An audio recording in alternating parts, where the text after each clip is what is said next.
is a sacred spot of exceptional significance. One of the people who took me under his wing when I first got to the Senate was Danny Inouye. He used to talk about the Kingdom of Hawaii. He came from Japan, but it was amazing to listen to him. Today is burned, but it's still standing. The tree survived for a reason. I believe it's a very powerful symbol of what we can and will do to get through this crisis. And for this, for as long as it takes, we're going to be with you. The whole country will be with you. You know, we will be respectful of the sacred grounds and the traditions that rebuild the way the people of Maui want it built, not the way others want it built. We're going to rebuild the way the people of Maui want it built. But you know, it's going to be hard. America's deadliest wildfire in over a century. And Jill and I have what's left, walked Front Street, what's left of it. We've surveyed the damage from the air as well. The devastation is overwhelming. To date, 114 dead, hundreds of people unaccounted for. I remember when I got the call, my first wife and daughter, I was a young senator, and I got a call in Washington. I hadn't been sworn in yet. I wasn't old enough. And I was hiring staff in the Capitol at Teddy Kennedy's office. And I got a phone call saying, from my fire department, and a young first responder kind of panicked. "You got to come home. There's been an accident." I said, "What happened?" He said, "Your wife, she's dead. Come home, come home." The tractor trailer had broadsided her and killed her in a car accident along with my little daughter. And I remember all the way down from Washington home wondering what a lot of people here are wondering. What about my two boys? How are they? They were in the car. I never got a read on that. Were they going to be all right? They were badly injured. Were they going to make it? Had they made it? Wasn't until I walked into the emergency room that I saw that they were there. The difference between knowing somebody's gone and worrying whether they're available to come back are two different things. You know, and I remember one of the people who helped me the most was Danny Inouye.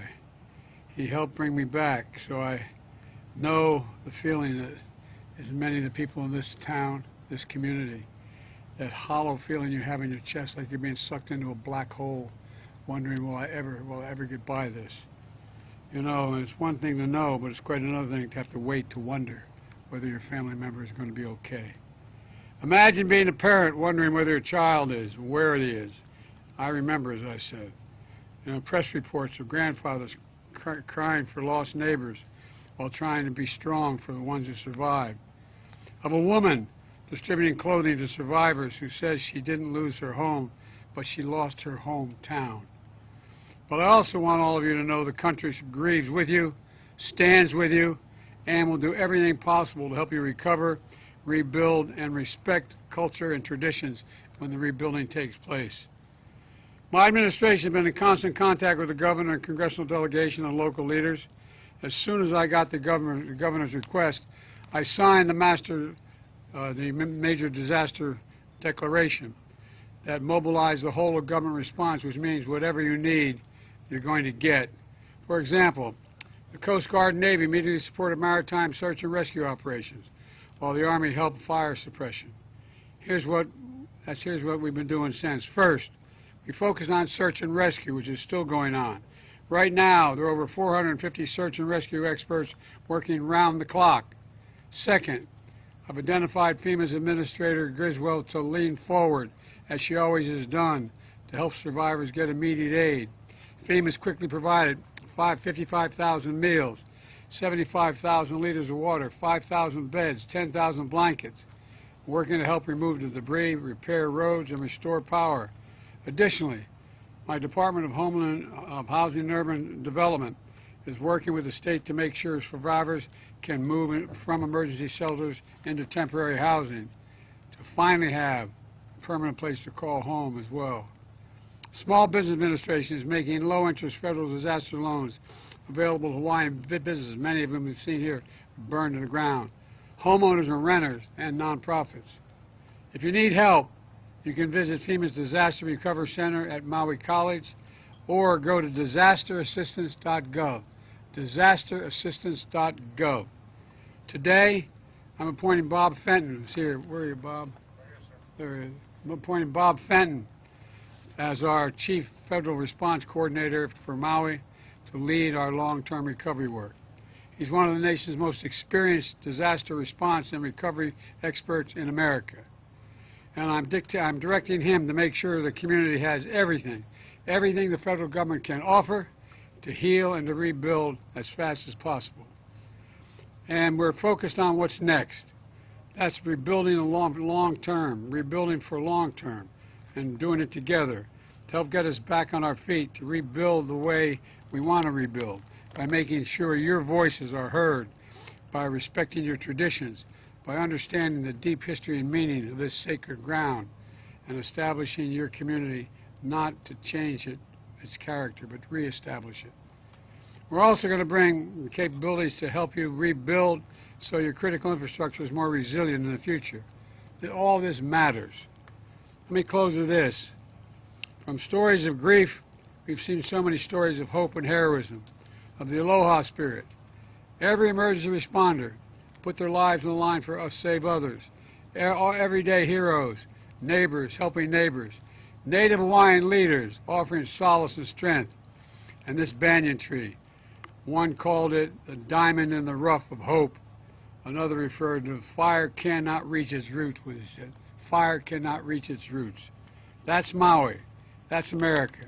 And to the people of Hawaii, we're with you for as long as it takes, I promise you. May God bless all those we've lost.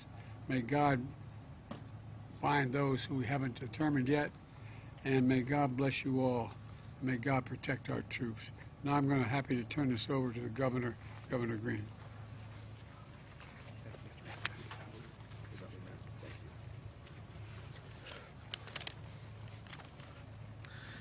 Thank you, Mr. President. Before my formal remarks, which are brief, I wanted to say that I was deeply moved by the President as he shared with us by phone about his experiences of loss and how Senator Inouye helped bring him back, and how as time has passed, he's back here with us in Hawaii.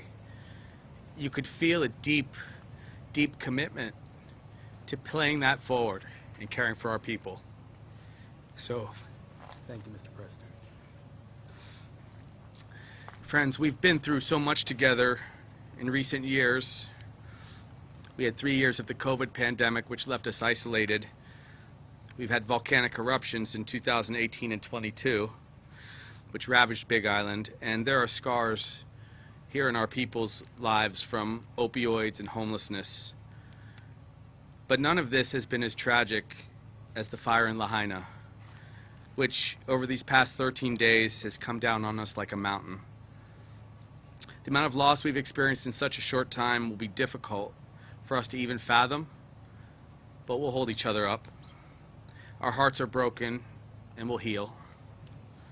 But with the assistance of President Biden, the federal government, and the love and compassion and resources throughout our state, we know we have the support to lift us up as we find those who are lost. We'll deal with the tragedy. The President, within 6 hours, met our needs with the federal movement. 6 hours. I don't think that's ever happened before. So it's our deepest appreciation to you and Dr. Biden. Thank you. The people of Lahaina will need time, we know, to heal, to recover, to grieve.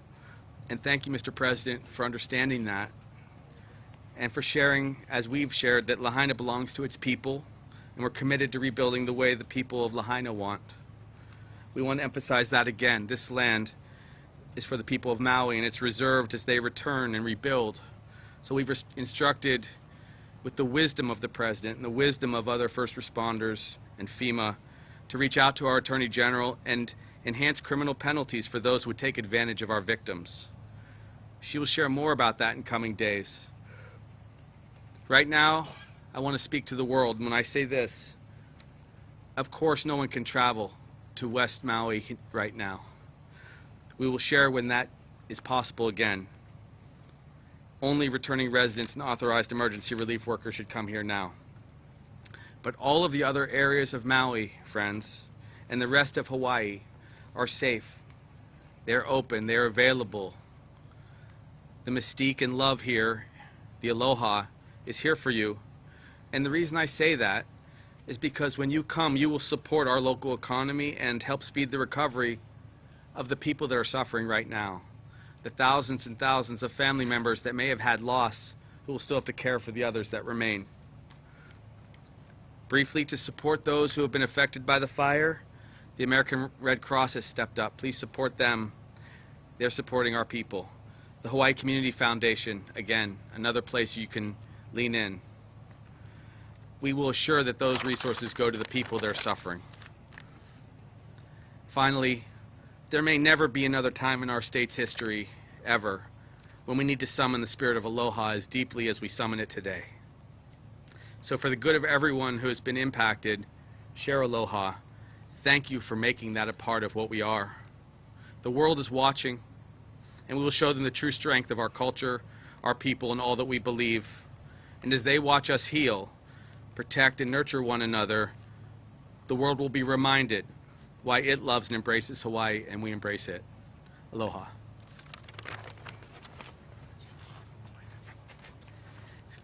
Got too emotional. Next, I'm honored to introduce Brian Schatz, a dear friend and our senator.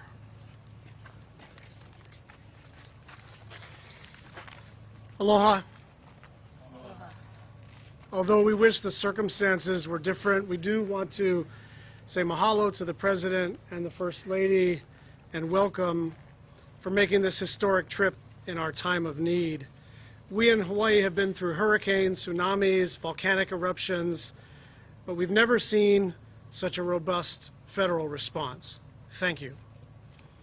Lahaina is one of the most special places on the planet. It was the seat of power for the Hawaiian Kingdom. It was a whaling town. It was a plantation town.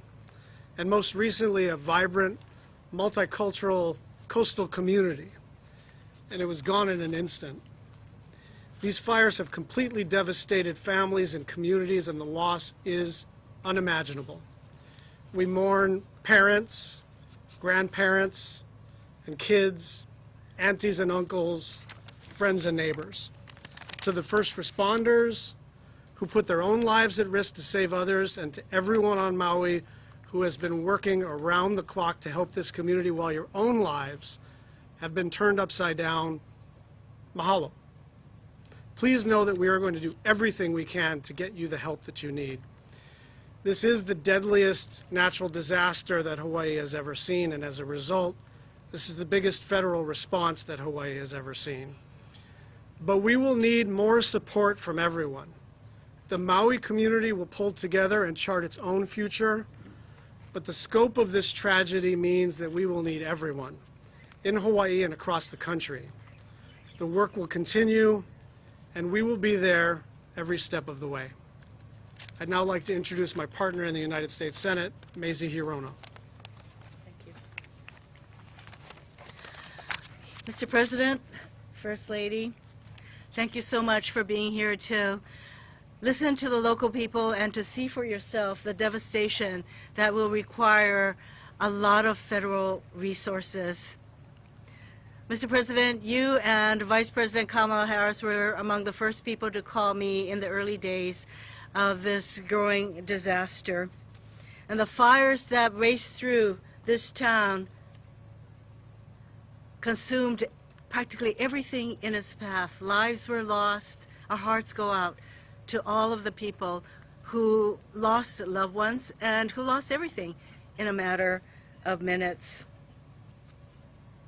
I was at the County Collection Distribution Center earlier this morning in the Sears parking lot, and what this devastation has led to are the people of Maui coming forward to donate their time, their resources, their homes to help their neighbors, and I even saw tourists who were helping, volunteering at this center, at this collection facility in the last days of their vacations here because they know that their help would matter.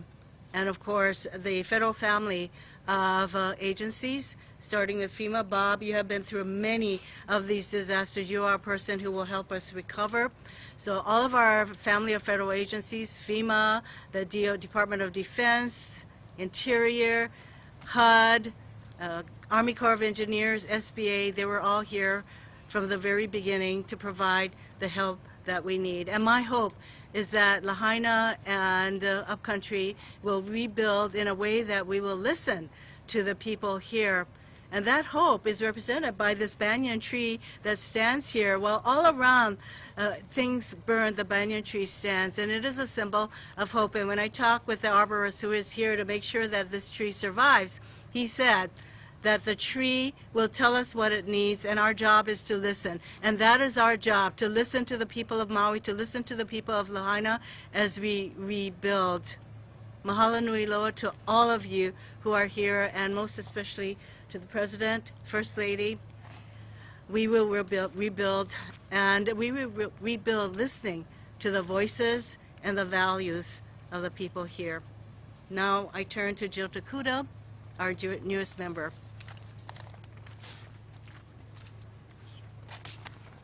Thank you, Senator Hirono. You know, we all stand here and we can feel the intense heat coming down on us. And I can tell you, it breaks my heart to think about just how hot it was here to do the damage that we see less than 2 weeks ago. All of our hearts breaking for what has happened here and the loss that we've experienced. Mr. President, First Lady Biden, mahalo, not only for your presence here today, but for the love and aloha you have shown our Maui Ohana from the very, very beginning. Your actions from the earliest days of this tragedy, your visit here today demonstrates your commitment and connection with our local community. This is a national disaster. It will demand a national response. You being here with us, connecting with our community, makes that absolutely clear. The banyan tree that we stand in front of has become an iconic symbol of our heartbreak and our hope. The pain we feel as we recall happier times under her branches, our undying hope that under the charred and scarred exterior, there is still life and renewal. And while this tree is a symbol, her roots, our people, have been scattered far and wide. And while we go here and we look and we search, we know that so many of her roots, her people, still wait here to be found. Others, not often seen, are in places like the beaches of Honokawai, the homesteads of Leali'i, gathered in shelters in our communities, clinging together. I have spent time among her roots, our people, spread out across Maui. And like the urgent care and attention being given to our beloved banyan tree, her roots, our people, need that same urgent care and attention. They need everything from basic identification and documents, tents and water trailers, mental health care. We can heal the body, but this takes so much longer to recover from something like this. Basic Wi-Fi connections, air quality monitoring and testing, especially for many who still live in and around these areas. The needs are great, but so are the struggles of courage. I've sat and hugged a wife still looking for her husband till this day. I've heard of a child who does not want to leave the ocean because he thinks the fires will burn him. And I've seen the fear on the face of a survivor in their eyes because the wind blew too hard, and it took her back to that moment. We know some of our most difficult days still lie before us. It's going to be long. It's going to leave us feeling heavy with loss, frustrated, angry that we can't move faster. But if our roots, our people, are to not just survive but thrive, if there is to actually be renewal and life beneath these scars, these burns, then we must all draw, as has been said, on the wisdom of our kupuna and the lessons that they have taught us to live and lead with aloha and lokahi. We must remember that our strength is in our connections to one another, our ability to communicate and care with each other. The challenge we face before us will no doubt test our aloha. But if there's one thing I know absolutely 110% for sure, aloha always wins. Mahalo. I now bring up Mayor Bisson for some words. President, Dr. Biden, First Lady. Aloha winala kako. We are hurting because so many have lost so much. We are hurting because we know we have changed forever. We are hurting because not only we've lost our historical places and our homes, but we've lost our loved ones. This is a historical town. There's much to be learned from this place. Just behind me is the Pioneer Inn here on Maui. My mom worked there for 17 years. In the 70s and the 80s, I would spend much time here with her. That courthouse there is the original Lahaina courthouse. As a young prosecutor in 1987, I started my career in that courtroom. There's much memories for all of us, and that's why we hurt, because we don't have those anymore. But what we do have is help. All the help that's been mentioned by every person standing here, and more importantly, the heroes there facing horror and going after that. And that's the reason we can move forward. It's because we have the help. The community has come together. And when I say community, I mean the world's community, not just Maui, not just Hawaii, not just the United States of America, but all countries have come forward to help us. We brought that together. So what that leaves us with is hope. We have hope that we can put this together as we comfort those who have hurt so much and we try to heal. And so again, I'm here on behalf of the people of the county of Maui, Molokai, Lanai, to thank every one of you who have given to us, who have donated, who have offered their services, and especially the leaders behind me, who in each of their own ways have also helped us. And I want to just say how responsive the President has been. He called yesterday, asked for the help we needed. We talked a little bit about that, and within 2 hours, one of his cabinet members called me back to answer my question. So we've been getting all the help that we need, again, because we want to let our people know that there is hope. Mahalo.